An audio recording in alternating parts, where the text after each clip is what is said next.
سواصل لاہور سے سلامت علی کی رپورٹ۔ پیٹما Pakistan traders and manufacturers alliance کی طرف سے پیٹرولیم مصنوعات کی قیمتوں میں اضافے پر اور قیمت کم کرنے والے حکومتی لالی پاپ پر تحفظات کا اظہار کیا گیا۔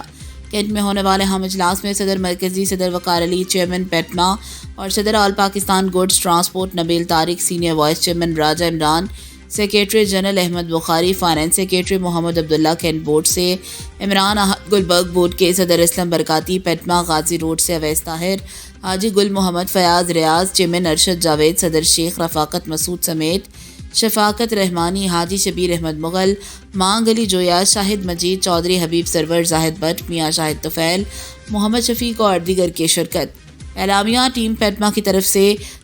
پیٹرولیم مصنوعات کی قیمتوں کو مکمل مسترد کیا گیا اور حکومت سے یہ اضافہ فوری طور واپس لینے کا مطالبہ کیا گیا۔ بصورت دیگر صدر آل پاکستان گوڈز ٹرانسپورٹ ایسوسی ایشن کی ہڑتال یا پہیہ جام کے متوقع اعلان کے موقف سے دیگر تمام مارکیٹی عہدیداران نے اظہار یکجہتی کیا اور کسی بھی صورتحال میں مشترکہ لائحہ عمل اپنانے کا فیصلہ کیا۔